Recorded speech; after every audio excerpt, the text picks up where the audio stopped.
The Great Kapok Tree by Lime Cherry.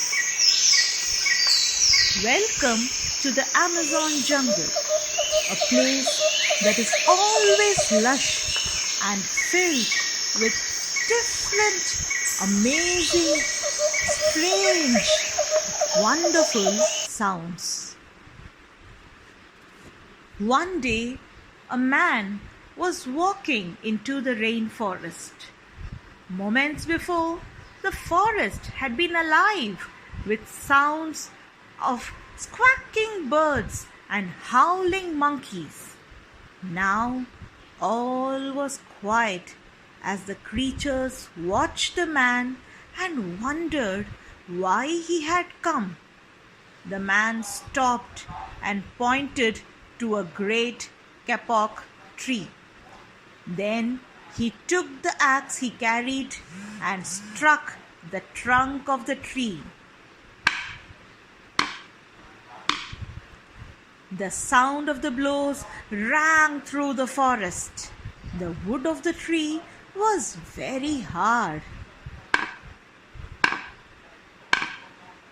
The man wiped off the sweat that ran down his face and neck.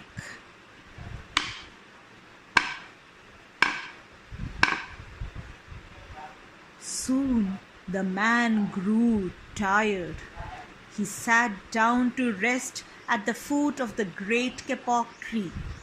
Before he knew it, the heat and the hum of the forest had lulled him to sleep. A boa constrictor lived in the kapok tree.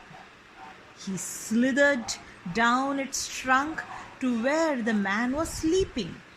He looked at the gash the axe had made in the tree. Then the huge snake slid very close to the man and hissed in his ear, "Senor, this tree is a tree of miracles. It is my home where generations of my ancestors have lived. Do not chop it down." A butterfly flew near the sleeping man's ear. "Senor, our home is in this kapok tree, and we fly from tree to tree and flower to flower, collecting pollens. In this way, we pollinate the trees and flowers throughout the rainforest. You see, all living things depend on one another." A troop of monkeys scampered down from the canopy of the kapok tree. They chattered to the sleeping man. "Senor, we have seen the ways of man. You chop down one tree, then come back for another and another.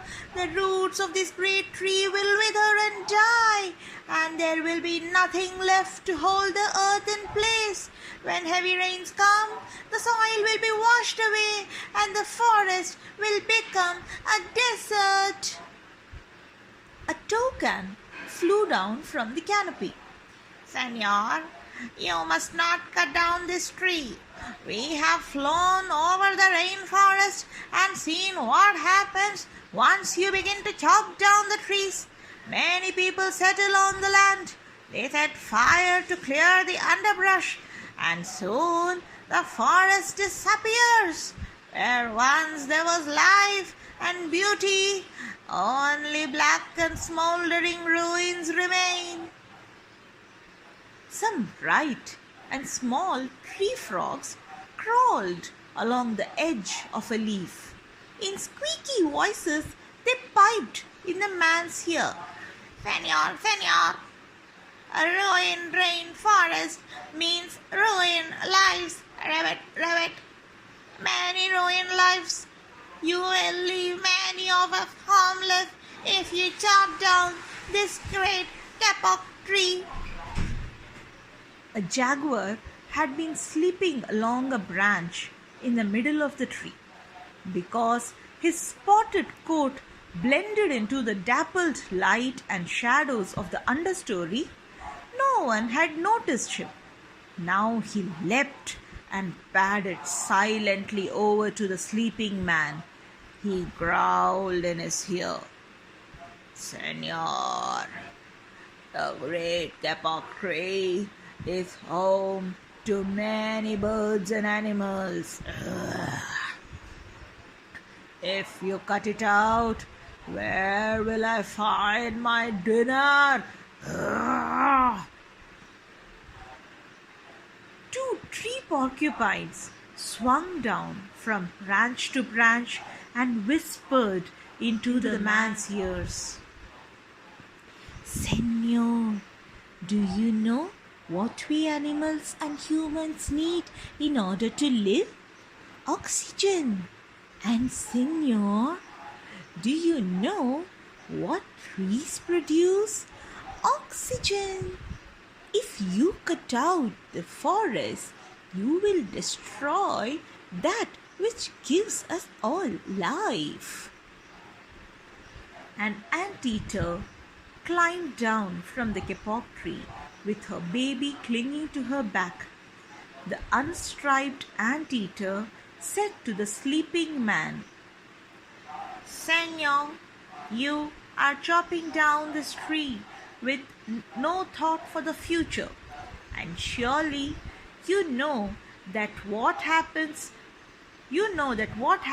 tomorrow depends upon what you do today. The big man tells you to chop down a beautiful tree. He does not think of his own children, who tomorrow must live in a world without trees." A three-toed sloth had begun climbing down from the canopy when the man first appeared. Only now did she reach the ground. Plodding ever so slowly to the sleeping man, she spoke in her deep, lazy voice, "Senor, how much is beauty worth? Can you live without it? If you destroy the beauty of the rainforest, on what would you feast your eyes?" A child from the Yanomamo tribe who lived in the rainforest knelt over the sleeping man. He murmured in his ear, "Senor, when you wake, please look upon all of us with new eyes." The man awoke with a start. Before him stood the rainforest child, and all around him, staring, were the creatures who depended upon the great kapok tree. What wondrous and rare animals they were! The man looked about and saw the sun jewels amidst the dark green forest. Strange and beautiful plants seemed to dangle in the air, suspended from the great kapok tree. The man smelled the fragrant perfume of their flowers. He felt the steamy mist rising from the forest floor, but he heard no sound, for the creatures were strangely silent. The man stood and picked up his axe. He swung back his arm as though to strike the tree. Suddenly, he stopped. He turned and looked at the animals and the child. He hesitated. Then he dropped the axe and walked out of the rainforest.